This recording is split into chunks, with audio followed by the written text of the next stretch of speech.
The Travers field is ridiculous. 10 3-year-olds are lining up for the Midsummer's Derby, and almost every one of them gives you a reason to take them seriously. But here's the problem. They all don't need the same things to go right. How will you find your winner? Facts and figures are going to give you that winning edge. I give you the stats, you make the picks. I'm Maura from Trifecta and a little bit extra, and this is your full preview of the race that we have been waiting for all summer long, the 2026 Travers Stakes, the 157th running, $1.2 million on the line, a mile and a quarter at Saratoga, 10 horses, including the Jim Dandy winner, the Preakness winner, the Haskell winner, and the Kentucky Derby and Belmont winner. Yes, I'm talking Golden Tempo. I'm going to go through all 10 horses, the race architecture, and most importantly, if you like each horse to win, I'll show you exactly what you have to believe for that scenario to become true. Because in a field this deep, understanding why a horse can win may matter than simply deciding who you think can win. Before we dive in, I just want to remind you this. Horse betting is not legal everywhere, so if you're betting, make sure it's legal. And as always, these are just my opinions based on the information available. Horse racing is so unpredictable, so make sure you do your own handicapping and wager responsibly. Now, I always begin with the race architecture because the design of the track and the race itself can really influence who wins here. The Travers is a mile and a quarter at Saratoga. The track circumference is a mile and an eighth. That means that the start of the race is at the top of the stretch, which gives horses time to get into position before they hit that first turn. Now, history tells us that this race is typically won by horses that are more forwardly placed early. The sweet spot, no more than 3 lengths off the leader at the half call. 72% of the time over history that I researched, this was the case. But get this, it's not 100%. So what that means is closers can and do win. What's important is if they close that gap around the far turn, and by the time they enter the stretch, they're leading or close to the leader. It's exactly what we saw from Golden Tempo during the Belmont Stakes. He was running at this distance here at Saratoga. Now, he was 7 3/4 lengths from the leader at the half call, but he led in the stretch and won the race. But here is what's really interesting about this race. Even though the caliber of horses are so high, it doesn't seem like it's setting up for a lot of pace, at least not on paper. Remember, horses, they tend to surprise us sometimes, but on paper, it only seems that one horse wants the lead. Napoleon Solo, coming from post position 3. What's also interesting is that in the past, only 3 horses in the past 36 years won the Travers by going gate to wire. Corporate Report in 1991, Airgate in 2016, and West Coast in 2017. Well, why is that? Well, the need to lead types, they may be vulnerable. They may face some tough pressure and don't have the stamina to carry them through. But it doesn't look like Napoleon Solo is going to get that pressure, at least on paper. There's another speedy type that likes to sit right off the leader, and he's to the right of Napoleon Solo, the number 2 horse leading change. And Baby Vino, the number 8 with Paco Lopez, may be more aggressive and potentially challenge the lead. The rest of the pack, well, they're mid-pack and closers. And without pace, you would think closers, they're going to have such a hard time. That's usually the case. They are gaining momentum while those speedy types in the front are tiring. But we have a couple closers today that have proved time and time again they don't need pace to win. And they're 2 of the more accomplished horses in the field, Renegade and Golden Tempo. Now, tactical runners, they also have a chance here to just wait and then pounce. Usually in a scenario like this, I look to separate horses by saying who's going to be too far back in the stretch. But this race is so challenging because when each of these horses are at their best, they get into that striking position. And we know in the single race, they all can't be in that striking position at once. So how do we separate them? Who's going to get there first? In my analysis, I'm going to lay out what you need to believe for that horse to win. what matters most to help you decide who you're going to choose. But first, I do have some little bit extra angles that you can use. I look back through the history of this race to find out what did these winners have in common. First is form and class. The majority prepped in a graded stakes race and finished either first or second. Only 3 past winners in the past 36 years did not prep in a graded stakes race. Renegade, who won in 2016, VE Day, who won in 2014, and Golden Ticket in 2012 had that dead heat with Alpha. And 80% had a graded stakes win, and Saratoga experience is always a plus, but not necessary. But here's what I'm going to emphasize. What I found the most interesting was the horse that usually wins this race has notes that say they had that oomph at the end, driving, drew clear, rallied, kept to task. So in a field that's this hard to separate, personally, that's what I'm going to be looking for. Now on to the contenders. He had emerging talent, but what we saw in those last 3 races may all be bad luck, excuses, circumstances. Let's remember who emerging market was prior to the Derby. A winner, not only a winner, but one who burst onto the scene with speed and eye-catching talent. Now, after winning his maiden, he steps up to the Grade 2 Louisiana Derby, second start going 1 mile and 3/16 in a highly regarded Derby prep race. That type of distance and class jump in only his second start, so impressive.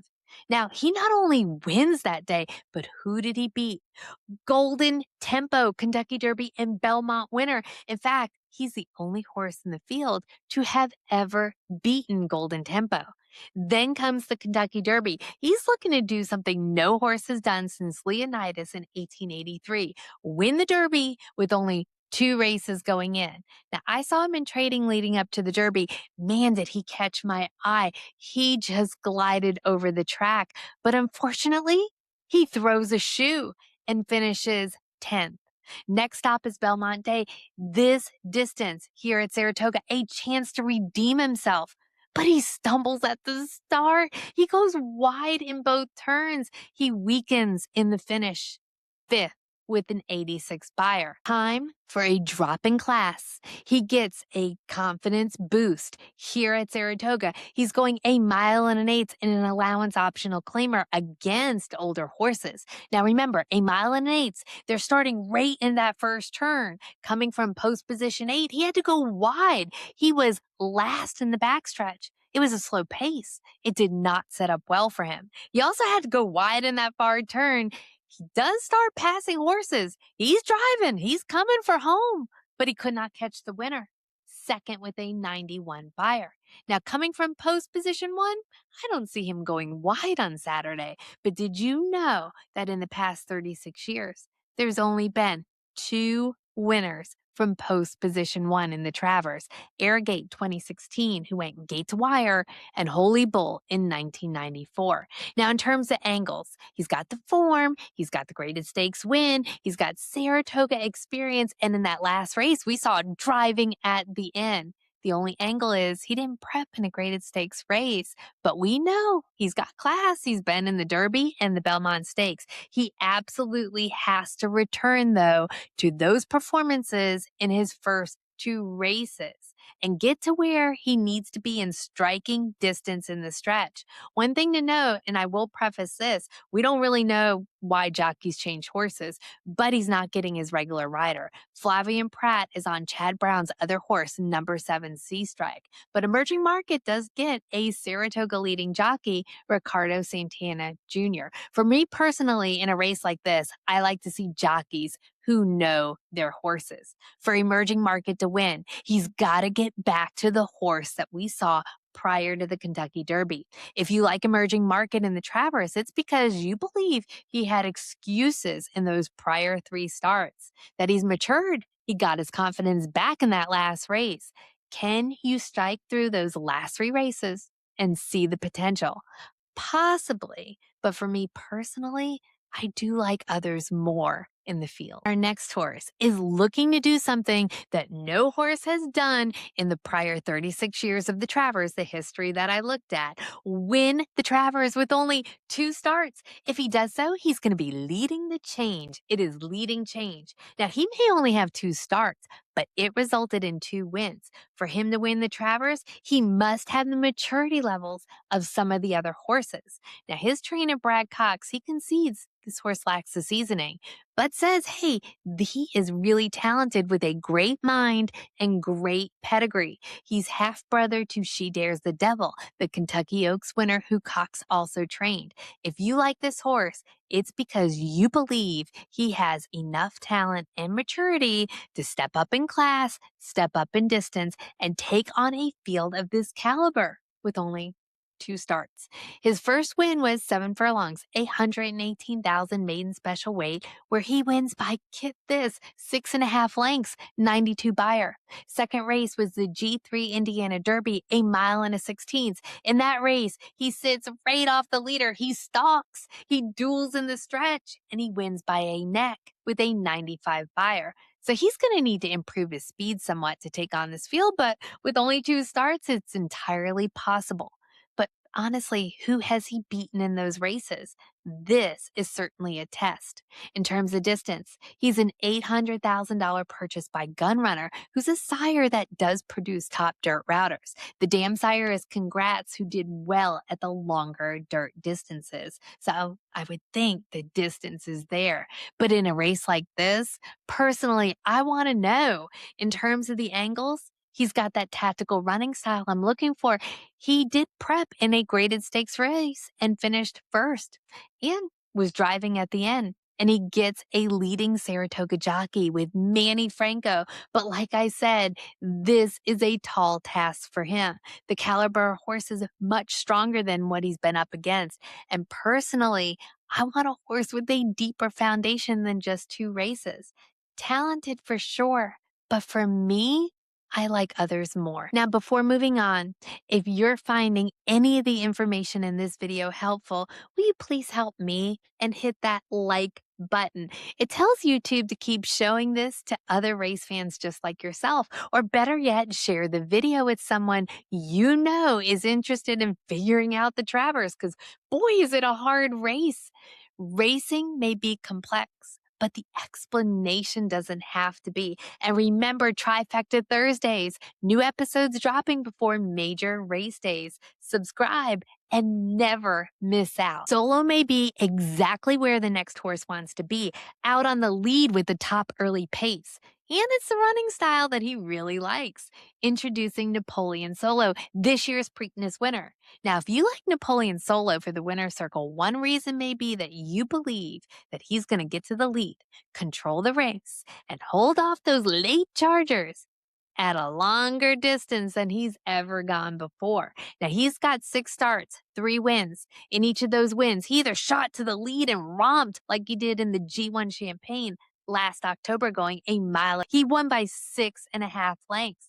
Or he sits right off the leader just like he did in the Preakness, going 1 mile and 3/16. The fractions that day, they were swift, 22 and change, 46 and change. By the time he reached the stretch, he was in the lead, and he wins by 1.25 lengths, 96 Beyer. Now, his last race, the G1 Haskell, going 1 mile and 1/8 at Monmouth, it was such a sloppy track that day, and the early fractions, they were slow. Napoleon Solo, he raced wide in the first turn. He gets to the lead, he sets the pace, but then he's got to duel Baby Vino around the turn. Now, Baby Vino is also in this race. He loses by 0.5 length to Baby Vino, but he gets his best Beyer yet of a 99. Today, he is getting a new jockey, John Velasquez. His regular rider, Paco Lopez, is on the number 8, Baby Vino. Now, John Velasquez is a top jockey here, but I like to see a jockey that knows the horse. But look at those workouts. We've got 2 bullets leading into this race, meaning he was fastest on those days at that distance. One was 5 furlongs, going 58 and change, blazing hot. He may be just ready to go. But there's one question he has to answer. Can he get this distance? Because he's never gone a mile and a quarter. He's got the form and class angle, Saratoga experience. He won his maiden right here. We've seen him driving at the end. I love that. And without a lot of pace in this race and those prior accomplishments, I really think he's a strong contender, especially to hit the board. If, and that's the big if, he could get the distance, holding off those late chargers of Golden Tempo, Renegade, and the next horse we're going to talk about, the Puma. Our next horse has a world of talent. He's just looking for a race to prove it in. The Puma. He was a horse that I loved going into the Derby. Never got to run that race. His leg swelled up due to a skin infection. He was in need of antibiotics, which meant he had to scratch. Now, he began racing as a 3-year-old. We've only seen him 5 times, and he only has 1 win.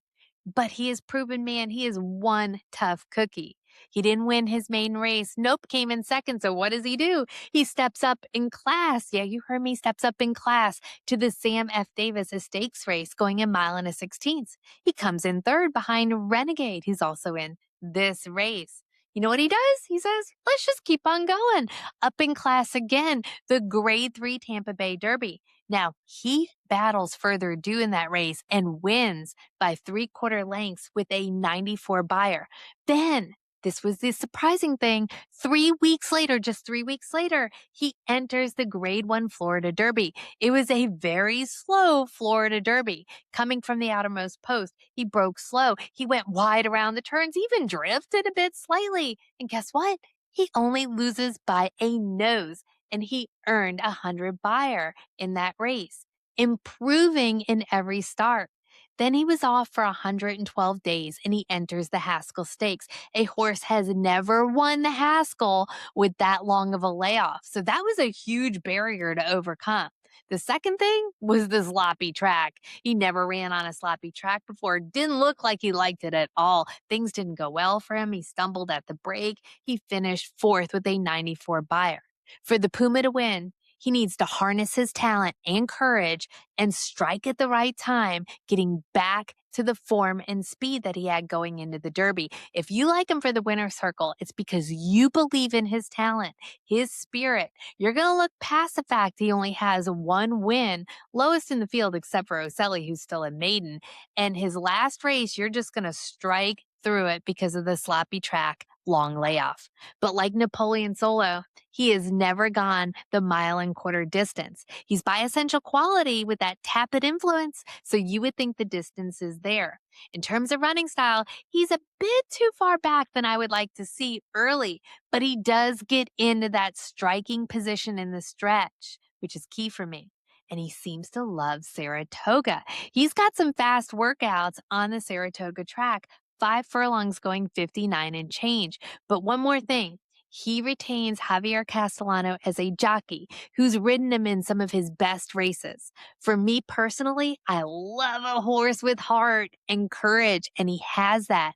He may not be checking off some of those other quantitative boxes I'm going to handicap this race with, but for me, I love his spirit, and I think he's a contender, especially to hit the board. Now, early in his career, this next horse, he had to get out of Paladin's spotlight. Then came Golden Tempo, and he was overshadowed again. But his last performance in the Jim Dandy was one of the best. Renegade. 8 starts, always on the board. 3 wins. But he has yet to win against Golden Tempo. Now, he's tried this distance twice, the Kentucky Derby and the Belmont, and he finished 2nd and 3rd to Golden Tempo.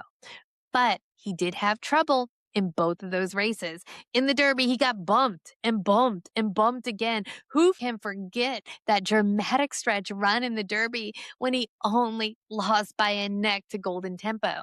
In the Belmont, he bobbled at the start.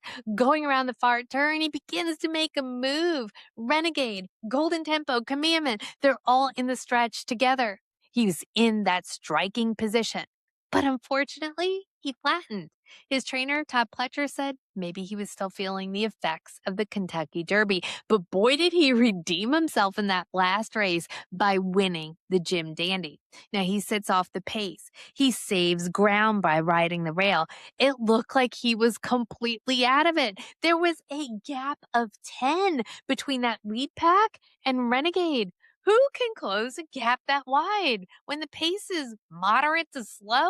Or Renegade can. He goes wide in the stretch. He has all the momentum. He wins by half a length, 98 Beyer his best. If you like him for the winner's circle, it's because you believe it was the trouble in the Derby and the Belmont that got the best of him.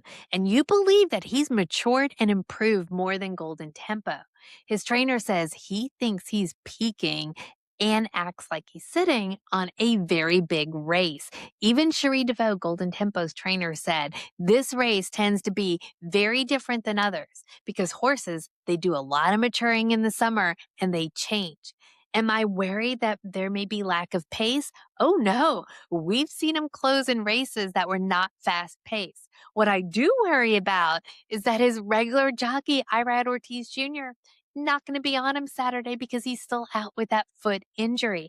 Tyler Gaffleone is an excellent jockey, but when there's only inches that separate these horses, I want to see a jockey that knows the horse. But with all the boxes he checks, personally, I'm not going to ignore him as a top contender. Is this the week where he gets out of Golden Tempo's spotlight? Can a maiden win the Travers? Well, I didn't find one in the 36 years that I researched, but it is reported if you go all the way back to 1875, you'll find one. Ocelli may be one of the most talented horses who has never won a race. First, he's the last horse to draw into the Kentucky Derby. Odds of 70-1 in the Derby. He was way in the back of the pack. Now, he's a closer with one heck of a kick. At one point in the stretch, he led, but he was bested by Renegade and Golden Tempo. Also in this race, he comes in third with his best Beyer yet of a 94. Then, when he tried to make the Preakness, the very first race he's ever won, he bobbles at the break, was bumped, was too far back. Entering the stretch, comes in fourth. Onto the Ohio Derby. He tried to make that the first race he's ever won, a 1.125 distance at Thistledown. There, he tries something new. He gets close to the leader. In fact, he was first entering the stretch. He almost had it until Chip Poncho, he stole his thunder, another 94 Beyer. Now, his last race was the G1 Haskell versus Baby Vino, Napoleon Solo, and the Puma, who are all three sitting in this race.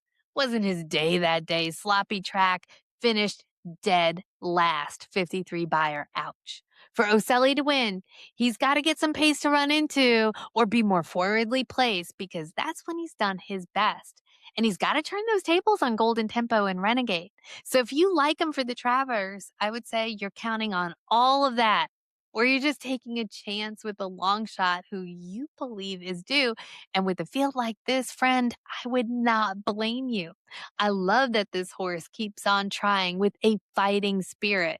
But for me, personally, it's just going to be a pass. So before I asked, can a horse win the Travers with only 2 races going in? Now let's ask if a foundation of 3 races is enough. Well, based on my research over the last 36 years, it has not been done.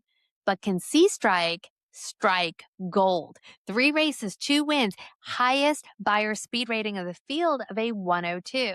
His last win right here at Saratoga in the Curlin Stakes going a 1.125 and boy was that impressive. He put away Chief Wallaby. Chief Wallaby was in the Derby and the Belmont Stakes. Sea Strike not only won against Chief Wallaby, but by 8 1/4 lengths. But honestly, Chief Wallaby, he hasn't really been the same since the Kentucky Derby. For Sea Strike to win, he's got to have a performance just like the Curlin Stakes or better, showing that type of speed can be replicated. If you like Sea Strike to win and end up in that winner's circle, you may be drawn to the speed. The fact Flavien Prat is on him and not emerging market. You may be banking on the fact that Chad Brown can win big races with horses with small foundations, like always a runner in the Kentucky Oaks. But in addition to having to wonder, is 3 races a big enough foundation? You have to wonder about how is he going to do with the step up in class. The Curlin Stakes is not a graded stakes race, and only 7 horses in the last 36 editions of the Travers have won this race without a graded stakes win. So C Strike, he's got the speed, he's got the running style I'm looking for. Saratoga experience driving at the end. But he's also one I'm going to have to ask, can he get the distance? He's by midshipman. His best topped out at 1.16 miles. Top progeny tends to excel more at the shorter distances. Talented. Can't ignore speed at Saratoga. But for me personally, I want to see a stronger foundation with class in a race like this. But I also do like him for underneath. He jumped on the scene, winning by 10 lengths in a stakes race at Monmouth Park in June. Then he followed up on that performance with a surprising win in the G1 Haskell Stakes, 1.125 miles on a sloppy track. Baby Vino earned one of the top Beyer speed ratings of 100 in today's field in that Haskell. Only 3 horses in today's field have triple-digit Beyers: the Puma, C Strike, and Baby Vino.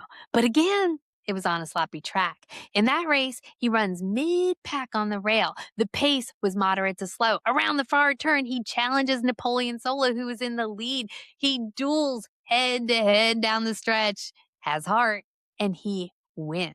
So this horse, he's got a lot going for him. He's got that running style I'm looking for. He leads in the stretch in his last 3 races. We know he could chase down Napoleon Solo. He's got the form and the class with the win in the Haskell, and he was driving at the end. For Baby Vino to win, he has to show he can have a performance like the Haskell, but on a dry track, and possibly without the advantage of the rail and a ground-saving trip.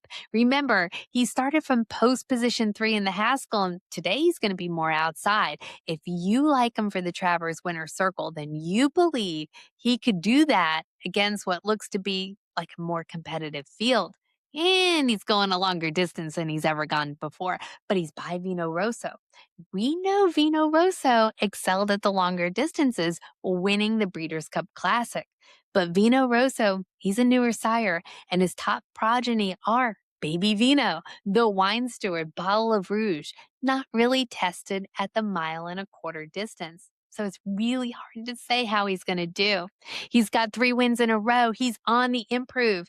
He has one good workout on the Saratoga track, but he's lacking that Saratoga experience. For me, he's a bit of a head scratcher with some questions to answer. If he wins, his trainer, Lindsay Schultz, makes history by being the 3rd woman trainer to win the Travers. I am so excited about our next horse's return, the Kentucky Derby winner, the Belmont winner, Golden Tempo.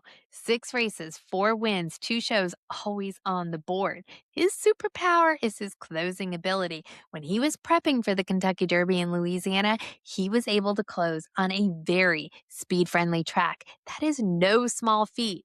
Then we saw that amazing kick in the stretch. Who can forget that in the Kentucky Derby? This distance where he got the win, it was a fast-paced race, 95 Beyer Speed Figure. Now in the Belmont Stakes, right here at Saratoga going the same distance, I was worried he wasn't going to get the same setup. He didn't. The pace was a lot slower, but his jockey Jose Ortiz, he knows how to win races here. He knows you got to be in that striking distance in the stretch, and that's where he got him. He was 7 lengths back at the half call, but leading in the stretch. And if this horse is ready, I think we're going to see something similar on Saturday. But for him to win, he's got to be ready. If you like Golden Tempo for the Winner's Circle, you're banking on the fact he meets so many of the angles. He's all class. 5 graded stakes races in a row. 2 big Triple Crown wins at this distance already. Improving speed every single start. Oomph at the end, and a win on the Saratoga surface. He's taken on Renegade twice, and he's won both times. You also like the fact he's retaining leading Saratoga jockey Jose Ortiz, who really knows this horse. But you also have no doubt that he's ready because he is coming off of a longer layoff. The last time we saw him was the Belmont Stakes. That was a little over 2 months ago. he wasn't able to compete in the Jim Dandy due to an illness. 6 works going into this race. 1 is a bullet, meaning fastest of the day, 47 and change for 4 furlongs on August 15th, first out of 66 horses. His trainer, Cherie DeVoe, says he may have missed the Jim Dandy, but he really didn't miss much in terms of training, and he's fit and he's happy. Now, have horses prepped in the Belmont and go to win this Travers? Yes, we saw it with Birdstone, 2004, Catholic Boy, 2018, and Archangelo, 2023, trained by Jenna Antonucci. She was the second woman trainer ever to win the Travers. Will Cherie DeVoe be the third? For me personally, Golden Tempo is a top contender. Shh, our next horse may surprise them all if he can figure out what kind of running style he likes best. Silent Tactic. Now, he was on the Kentucky Derby Trail, but he was sidelined due to a foot bruise. In those races, man, he impressed me with that closing kick. In February, he wins the G3 Southwest, a mile and a 16th, almost going from last to first. He was 7 lengths off the leader at the half call, and he just runs down the field. Then in the Grade 2 Rebel, going a mile and a 16th, he loses by a nose again with that late burst of energy. In the Grade 1 Arkansas Derby, he comes in second to Renegade, who's also in this race. Now, according to his trainer, Mark Casse, he was dealing with a foot issue in the weeks leading up to that race. And then he has that really long layoff. In all 3 races, he was trailing the leader by 3 to 7 lengths at the half call, and then he comes driving home at the end. But then there's the Jim Dandy. He's like a different horse coming out of the gate. He tries to go to the lead. He runs second, a length behind the leader at the half call. He kept on. He engages the leader around the far turn. He duels in the stretch. But he finished third to Renegade and Commandment. But he does get his best Beyer Speed Figure yet, a 94. For me, I think he needed that race, and there is some potential that he's going to be poised for improvement. For Silent Tactic to win, I'd like to see him get back to the running style that we saw prior to the Jim Dandy. He's coming from post position 10, and I don't want to see him burn energy trying to clear the field to be more forwardly placed in a race that's longer than he's ever gone before. If you liked Silent Tactic for the winner's circle on Saturday, you may have spotted the talent, wished he was in the Kentucky Derby, said, man, he just needed that Jim Dandy as a prep, and you're banking on improvement. Even his trainer, Mark Casse, said he wasn't 100% in the Jim Dandy. Like many of the other runners, he's not run this distance, but he is by Tacitus, who came in second in the Travers and has that Tappet influence. I won't ignore the fact that in all 7 races, he's always hit the board. He has class, Saratoga experience, and if he's a bit more patient, he may have some more energy at the end than what we saw in the Jim Dandy. For me personally, he's a strong contender, but also especially for underneath. Now it's your turn, because this channel isn't just about me. It's about you and who you like in the 2026 Travers and why. Drop it in the comments below. Y'all know I love the comments. This is where our community thrives. And we have a community of horse racing fans learning and supporting each other. Make sure you hit like and subscribe to never miss out on an episode of Trifecta Thursdays. Breeders' Cup is just a couple months away. And if you want more information, race insight, news, behind the scenes looks, invitations to special events, I have a newsletter just for you. Go to the description of the video or the comments to get the information and sign up for my newsletter. I hope you all find your winner on Saturday and sashay away with your money. Until next time, cheers.